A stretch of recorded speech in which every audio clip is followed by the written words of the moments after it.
اعوذ باللہ من الشیطان الرجیم بسم اللہ الرحمن الرحیم. ویورز السلام علیکم. ویورز عید کی چھٹیاں اور بلکہ کافی لمبی چھٹیاں کے بعد میں آپ سے مخاطب ہوں. تو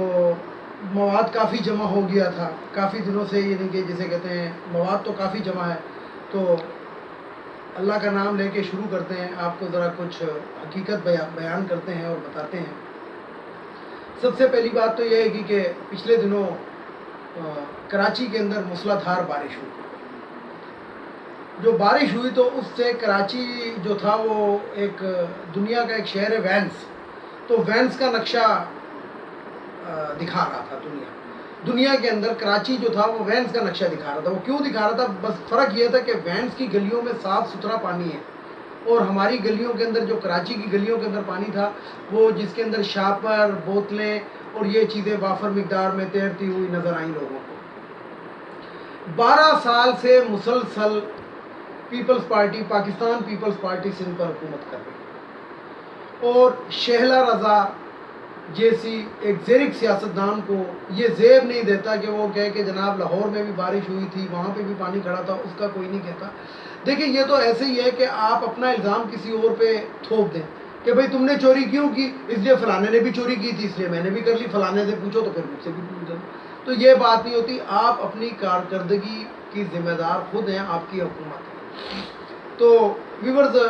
میں نے اپنی پچھلی ویڈیوز میں آپ کو بتایا کہ ہم ساری زندگی ہمارے والدین نے پیپلز پارٹی کو ووٹ دیا. پیپلز پارٹی نے 1971 سے پہلے ذوالفقار علی بھٹو نے ایک نعرہ لگایا، روٹی، کپڑا اور مکان. تو 30 اور 50 سال کے قریب ہو گئے، یعنی کہ 30 سال وہ لگا لیں اور 2020 چل رہا ہے. تو 50 سال کے اندر پاکستان پیپلز پارٹی پارلیمنٹیرین جو کہ مسلسل 12 سال سے، اور اگر ویسے آپ لگائیں تو تقریباً 35 سال سے سندھ پہ حکومت کر رہی ہے. تو 50 سال کے اندر 35 سال سے آپ حکومت کے اندر ہیں، اور 35 سال کے اندر جب آپ صرف سندھ کے عوام کو روٹی، کپڑا اور مکان نہ دے سکیں تو پورے پاکستان کو تو آپ بھول ہی جائیں نا. تو آپ 35 سال کے اندر سندھ کے عوام کو روٹی، کپڑا اور مکان نہیں دے سکے، اور عمران خان سے 2 سال کا سوال پوچھتے ہیں کہ 2 سال کے اندر وہ کہاں ہے 50 لاکھ گھر، اور وہ کہاں ہے 1 کروڑ نوکریاں. تو بات یہ ہے کہ جس نیچ کے اوپر اس ملک کو پہنچا دیا گیا، مل ملانے سے مراد میری یہ ہے کہ ناظرین اور ویورز، اب آپ کو پاکستان مسلم لیگ نون اور پاکستان پیپلز پارٹی کے چہرے جو ہیں وہ آپ کو واضح طور پر نظر آ گئے ہیں کہ اب یہ دونوں ایک ہو چکے ہیں. یعنی کہ کہاں شہباز شریف کہتا تھا میں زرداری کو گھسیٹوں گا، اور کہاں بلاول بھٹو صاحب اپنی تقریروں میں کہتے تھے کہ آپ نے ملک کو لوٹ لیا. لیکن آج وہ دونوں ایک ہی پیج پہ ہیں. یہی مریم نواز جو کہتی تھی کہ زرداری جو ہے وہ سب سے بڑی بیماری ہے، اور زرداری جو ہے وہ انتہائی کرپٹ ہے، اور زرداری جو ہے وہ ایسا ہے، اور زرداری جو ہے وہ ویسا ہے، آج وہ کہتی ہیں میں زرداری کی اپنے ابو جیسی عزت کرتی ہوں. تو یا وہ اپنے ابو کو بھی چور کہتی تھی، تو کیونکہ انہوں نے کہا میں اپنے ابو جیسی عزت کرتی ہوں، تو اس کا مطلب ہے کہ وہ اپنے ابو کو بھی چور، ڈاکو، ڈکیت سب کچھ سمجھتی ہیں، تو اس لیے زرداری صاحب کی بھی ویسی عزت کرتی ہیں. تو مقصد یہ ہے ویورز کہ آپ ان لوگوں کا صرف بیانیہ دیکھیں کہ کل تک ایک دوسرے کو گالی گلوچ. ویورز، میں آپ کو ایک بات بتاؤں کہ یہ شہباز شریف جن کے بارے میں بلاول بھٹو صاحب نے کہا ہے پچھلے دنوں، یہ جب دونوں ملاقات ہوئی ہے، کہ جناب وہ ایک بہت ہی قابل اور یہ اور وہ، یعنی کہ ان کی جسے کہتے ہیں کہ سیرت کے اندر ایسے لقبات لگا دیے کہ جس کے وہ مستحق تو کیا، ان سے دور دور تک ان کی جسے کہتے ہیں کہ آشنائی بھی نہیں ہوگی. تو یہ وہی شہباز شریف ہے کہ جنہوں نے ہیلی کاپٹر کے ذریعے بے نظیر بھٹو کی برہنہ تصویریں پھینکوائی تھیں اور نصرت بھٹو کی نازیبہ تصویریں پھینکوائی تھیں. لیکن آج بلاول اپنی ماں کی وہ تصویریں اور اپنی نانی کی وہ تصویریں بھول کے اور اس شخص کے ساتھ بغل گیر ہونے کے لیے بالکل بہتاب ہے، اس لیے کہ اب ان کے پاس صرف سندھ کی حکومت رہ گئی. پنجاب جو تخت لاہور کہلاتا تھا وہ تو ختم ہو گیا، اور اس کے اوپر پی ٹی آئی کی حکومت آ گئی، اور پنجاب کو وہ بہتر طریقے سے کنٹرول بھی کر رہے ہیں. یعنی کہ یہ ہم نہیں کہہ رہے، انٹرنیشنل میڈیا نے بتایا کہ ان حالیہ بارشوں کے اندر لاہور کو بڑے اچھے طریقے سے کنٹرول کیا گیا، اور جو زیادہ تر بارش کا پانی تھا اس کو ڈمپ کر لیا گیا، اور دوسری بات یہ ہے کہ وہ جو نالے تھے اور گزرگاہیں تھی پانی کی ان کو بر وقت صاف کر کے، یعنی کہ پانی کی وہ پوزیشن نہیں رہی جو آج سے 2 سال پہلے جب بارشیں آئی تھی تو پول کھلا تھا۔ تو ویورز میں آپ کو یہ بتایا، اس میں پیپلز پارٹی کے جس مرضی رہنما کا نام لے لیں، مثلا قمر زمان قاہرہ صاحب، میرا جہاں تک خیال ہے پچھلے دنوں ان کے ایک بالکل نوجوان بیٹے کی اللہ تعالیٰ کو پیارے ہو گئے تو شاید وہ ابھی تک اس صدمے سے باہر نہیں نکلے ہیں، اور وہ جسے کہتے ہیں بے پر کی ہانپ رہے ہیں۔ تو ہوتا ہے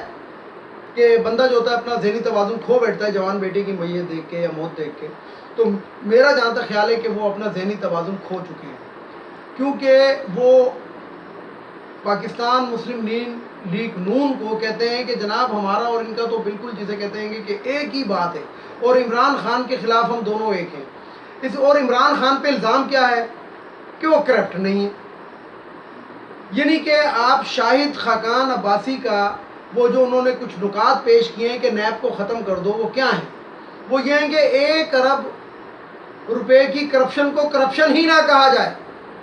24 سال کے جو مقدمات ہیں وہ ختم کر دیے جائیں۔ یعنی کہ آپ ان کے نکات اگر سنیں تو اس سے بڑی وہ کیا ہوگی اس ملک کے ساتھ غداری یا بغیرتی کیا ہوگی کہ یہ جو کرپشن کر چکے ہیں کہتے ہیں کہ بس اس کو بھول جائیں اور نیب کو ہی ختم کر دیں۔ بھئی آپ حکومتوں میں تھے، 10 سال سے 12 سال سے آپ حکومت میں تھے، اب تو کھل کے آپ لوگ سامنے آ چکے ہیں کہ آپ دونوں جو حکومت کرتے تھے وہ ایک دوسرے کے خلاف جو بیان بازی کرتے تھے وہ فرینڈلی اپوزیشن والی ہوتی تھی، یعنی کہ آپ فرینڈلی اپوزیشن کھیلتے تھے اور فرینڈلی حکومت کھیلتے تھے، یعنی کہ عوام کے سامنے آپ ایک دوسرے کو گالیاں دیتے تھے لیکن آپ بیچ میں ایک ہی تھے، تو آپ ختم کر دیتے میل ملاپ کر کے۔ جیسے آپ نے مختلف، یعنی کہ آپ اس سے اندازہ لگائیں کہ قانون سازیوں کے نام پہ یہ محکموں کو مفلوج کرتے ہیں، اور بعض محکمے اتنے مفلوج ہو گئے کہ وہ جسے کہتے ہیں کہ اب ان کے اندر وہ قابلیت ہی نہیں ہے گی کہ وہ کسی کے اوپر ہاتھ ڈال سکے۔ یہاں پہ میں عمران خان وزیر اعظم پاکستان سے بھی کہوں گا کہ آپ کو پاکستانی عوام نے منتخب کیا تھا چور ڈاکوؤں کو کیفے کردار تک پہنچانے کے لیے اور ان سے لوٹی ہوئی رقم واپس کرنے کے لیے۔ یہ کوئی مشکل کام نہیں تھا۔ آپ نے جب نیب نے فیصلہ دیا آپ ان کو بند کریں، اپنے ذاتی جسے کہتے ہیں کہ طاقت استعمال کرتے ہوئے، ایمرجنسی نافذ کرتے ہوئے، اکنامک ایمرجنسی نافذ کرتے ہوئے آپ ان کو بند کریں، جیسے سعودی عرب کے اندر شاہ سلطان نے کیا تھا، پیسے دے دو اور باہر آ جاؤ، اور اگر پیسے نہیں دیتے تو ان کو سڑا دے جیلوں کے اندر۔ پھر اس کے اندر اگر عدالت کسی کو بیل دیتی ہے تو آپ اس سے بڑی عدالت میں جائیں اور اس بیل کو ختم کروائیں۔ یعنی کہ نرم گوشہ کسی مجرم کے خلاف نہیں ہونا چاہیے۔ یہ نہیں ہے کہ غریب کے لیے قانون اور امیر کے لیے ہو، یعنی کہ غریب تو بیچارہ رلتا رہتا ہے۔ یعنی کہ آپ ویورز اس سے اندازہ لگائیں کہ میں نے ایک فیس بک کے اوپر ایک تصویر آئی تھی کہ ایک بچی کو اپنی ماں سے ملایا جا رہا ہے، جو ماں جیل میں ہے، تو وہ اس کو یوں کر کے اس بچی کو ملایا جا رہا ہے اور بیچ میں سلاخیں آئی ہیں اور گود کی بچی ہے، اس کے لیے تو قانون یہ، اور لیکن مریم نواز کے لیے قانون یہ ہے کہ وہ مجرم ہوتے ہوئے جاتی عمرہ میں ٹھہری ہوئی ہیں اور ایئر کنڈیشنوں کے اور کاروں کے اور شاپنگوں کے مزے لے رہی ہیں اور بقرہ عید پہ قربانی بھی شاید کی ہوگی۔ تو ویورز بات یہ ہے گی کہ ہمارے ملک کے اندر ابھی تک جو بیانیہ چل رہا ہے اور اپوزیشن کا جو بیانیہ چل رہا ہے وہ یہی چل رہا ہے کہ بس ہمیں معاف کر دو، کسی نہ کسی طریقے سے ہم سے لوٹی ہوئی دولت کا کوئی حساب کتاب نہ لیا جائے، ہم سے کسی بارے میں مت پوچھا جائے اور آپ اپنی حکومت کرتے ہیں۔ تو کشمیر کے اوپر بھی یہی اپوزیشن کہتی تھی کہ کشمیر بیچ دیا، لیکن ویورز آج آپ کو پتہ لگا ہوگا کہ پاکستان، حکومت پاکستان نے اور وزیر اعظم پاکستان نے کشمیر کا ایک نیا نقشہ جاری کر دیا اور اس کو آفیشیل نقشہ قرار دے دیا ہے پاکستان کا، اور وفاقی کابینہ نے اس کی منظوری بھی دے دی، اور اس کے تحت جموں اور کشمیر کے پورے علاقے کو پاکستان کے اندر شو کر دیا۔ جس طرح پچھلے دنوں نیپال نے اپنا ایک آفیشیل نقشہ جاری کیا تھا، تو آج پاکستان نے بھی اپنا ایک آفیشیل نقشہ جاری کر دیا کہ ہمارا نقشہ یہ ہے آج کے بعد، اور ہماری جتنی بھی کتابیں ہیں اسکولز کی، کالجز کی، اس کے اندر یہی نقشہ ہوگا، اس کے علاوہ نقشہ نہیں ہوگا۔ دوسری طرف ویورز میں آپ کو بتاؤں کہ عید کی چھٹیاں تھیں، لیکن عید کے دنوں میں، عید کے پہلے دن سے لے کر اور آج تک بہت زیادہ ڈیولپمنٹ ہو رہی ہے۔ ایران باضابطہ اعلان کرنے والا ہے اور اندر خانہ اس نے بیک ڈور ڈپلومیسی کے تحت اس نے کر بھی دیا، وہ سی پیک میں شامل ہو گیا ہے اور وہ جو چار بہا بندرگاہ تھی ادھر سے انڈیا کو نکال دیا ہے۔ اب وہی چار بہا بندرگاہ جو ہے وہ یعنی کہ ہماری گوادر 2 کے طرح سے ہمارے ساتھ کام کر سکتی ہے، اور چائنا، وہ جو ایران ہے وہ اپنا مال چائنا تک بڑی آسانی سے ہمارے سی پیک کے روٹ کے تھرو، اور چائنا سے مال آسانی سے اسی سی پیک روٹ کے تھرو منگا سکتا ہے، یعنی کہ تجارت اپنی کھول لے۔ اسی طریقے سے نیپال کو دیکھ لیں کہ نیپال بھی اب چائنیز بلاک میں آ گیا ہے، اور آج کی لیٹسٹ خبر یہ ہے کہ بنگلہ دیش کی جو حسینہ واجد ہیں انہوں نے بھی اپنے زبان کھول دی ہے اور انہوں نے کہا کہ مودی جو ہے وہ پاگل ہو چکا ہے۔ تو ویورز، یہ جو عید کے 4 دن تھے اس کے اندر عمران خان نے طیب اردگان سے اور کچھ ایران کے اور حسینہ واجد سے، ان سے ٹیلی فونوں پہ بھی رابطہ کیا، اور جسے کہتے ہیں کہ اس ٹائم پاکستان جو ہے وہ سفارت خاری ٹاپ کلاس قسم کی سفارت کاری کر رہا ہے، اور جس کی وجہ سے ایک بلاک تشکیل تو نہیں کہہ سکتا، مقبوض وجود میں آ رہا ہے، مقبوض وجود کے اندر آ رہا ہے، اور اس بلاک کے اندر انڈیا کے علاوہ تقریباً بہت ملک آنے والے ہیں اور جو کہ انڈیا کے ستائے ہوئے ہیں۔ تو ویورز، یہ تو تھی وہ والی بات۔ اب چائنا جو ہے اس نے انڈیا کے جن علاقوں پہ، یا بلکہ انڈیا کے علاقے تو نہیں ہیں وہ تو اس کے اوپر چائنا کا دعویٰ تھا، تو وہ ان علاقوں سے 1 انچ بھی پیچھے ہٹنے کے لیے تیار نہیں ہے، بلکہ وہاں پہ اپنی اسٹریٹجک جسے کہتے ہیں کہ بیرکیں اور جسے کہتے ہیں دفاعی ساز و سامان اگلے مورچوں پر تیزی سے پہنچا رہا ہے۔ تو ویورز، یہ تو تھی انٹرنیشنل ڈیولپمنٹ جو کہ پاکستان کے حق میں جا رہی ہیں۔ ایک اس میں آپ کو ایک بات بتاؤں کہ انڈیا کے ایک ماہر بیٹسمین ہوتے تھے گوتم گمبھیر، تو وہ آج کل ان کی پارلیمنٹ کے ممبر بھی ہیں، یعنی کہ لوک سبھا کے وہ ممبر ہیں۔ تو انہوں نے رافیل طیارے جب چائنا کے پاس تقریباً 6 کی تعداد میں پہنچ چکے ہیں، تو رافیل کے بارے میں انہوں نے کہا بڑے پرندے ہوا میں اڑتے ہوئے دکھائی دے رہے ہیں، تو انہوں نے یہ ٹویٹ کی تھی۔ تو اس کا جواب ایک آسٹریلین صحافی نے ٹویٹ کے تھرو دیا کہ یہ جو پرندے ہیں یہ اپنی حدود میں رکھنا، اگر سرحد کراس کی تو اسکریپ میں تبدیل ہو جائے گی۔ تو میرا خیال ہے واضح جواب انہوں نے دے دیا ان کو، کیونکہ پاکستان ایئر فورس کی صلاحیتیں جو ہیں اس سے دنیا جو ہے وہ جانتی ہے کہ ہم کیا صلاحیت رکھتے ہیں اور کس حد تک ہم جا سکتے ہیں۔ یعنی کہ وہ، میں آپ کو ایک لطیفہ سناؤں اسی بات کے اوپر کہ انڈیا کا ایک وارشپ، ایک دفعہ وارشپ کی بات کر رہا ہوں، نیوی کا ایک وارشپ آ رہا تھا، تو پاکستان کا ایک مدرشپ سی میں تھا۔ یہ ایک لطیفہ ہے۔ تو جو پاکستانی کروز تھے تو انہوں نے اپنے کمانڈنگ افسر کو کہا کہ سر،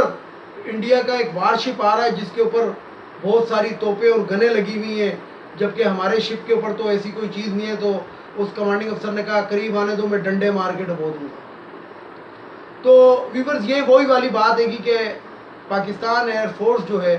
وہ رافیل ہو یا دنیا کا جون سا مرضی طیارہ ہو، ہم اس کو گرانے کی صلاحیت رکھتے ہیں۔ جیسے آپ کو پتا ہوگا کہ انڈیا کہہ رہا ہوں، چائنا نے کچھ دن پہلے امریکن جہازوں کا کمیونیکیشن سسٹم بلاک کیا تھا، یہ ہم 27 فروری کو پہلے ہی کر چکے ہیں۔ یعنی کہ چائنا کو یہ سسٹم ہم نے دیا ہے کہ یہ یوں بھی ہو سکتا ہے۔ تو ویورز، امید ہے گی کہ آپ کو اب بہت جلد اچھی اچھی خبریں سننے کو ملیں گی۔ تو جسے کہتے ہیں کہ پاکستان کے بارے میں آپ کو ایک بات بتا دوں کہ ہم تو پر امید ہیں کہ پاکستان اوپر جائے گا، اور اس لیے پر امید ہے کہ جو پڑھا لکھا طبقہ ہے وہ یہ سمجھ رہا ہے، اور وہ یہ سمجھ چکا ہے کہ عمران خان یا موجودہ حکومت جو کر رہی ہے وہ بہتر کر رہی ہے۔ آخر میں اپنے عوام سے، جتنے بھی لوگ ہیں مجھے سنتے ہیں دیکھتے ہیں، میں ان سے یہ اپیل کروں گا کہ پلیز ان لوگوں کا ساتھ مت دیں جو آرمی کے خلاف بولتے ہیں، کیونکہ لیبیا، شام، عراق، یہ جو ممالک تھے جو تباہ و برباد ہو گئے، ادھر کے لوگ بھی اپنی آرمی کو اچھا نہیں سمجھتے تھے، اور دیکھ لیں کہ ان کا کیا حال ہو گیا۔ اگر ہماری اور کسی بھی ملک کی جنگ ہوتی ہے تو ہماری جو آخری لکیر ہوگی جو ہماری ماؤں بہنوں کی عزتوں کی اور ہمارے ملک کی حفاظت کرے گی وہ آخری لکیر پاک فوج ہوگی. تو اس لکیر کو اس کی بے توقیری مت کریں, اس کی بے عزتی مت کریں. اور دوسری ایک اور چھوٹی سی بات میں آپ کو بتاؤں کہ یہ فیس بک کے اوپر لوگ نوٹوں کی تصویر چھاپتے ہیں جس کے اوپر کبھی نواز شریف کی تصویر لگی ہوتی ہے قائد اعظم کی جگہ, کبھی زرداری کی, کبھی عمران خان کی. تو پلیز قائد اعظم کی تصویر کی بے عزتی مت کریں. ویڈیو کو لائک کریں, شیئر کریں, سبسکرائب کریں اور بیل آئیکن کے بٹن کو ضرور دبائیں تاکہ میری نیکسٹ ویڈیو آپ کو ملتی رہے. اس کے ساتھ ہی اجازت چاہوں گا. آخر میں وہی نعرہ, تمام عوام کو اللہ حافظ اور پاکستان زندہ باد, پاک فوج پائندہ.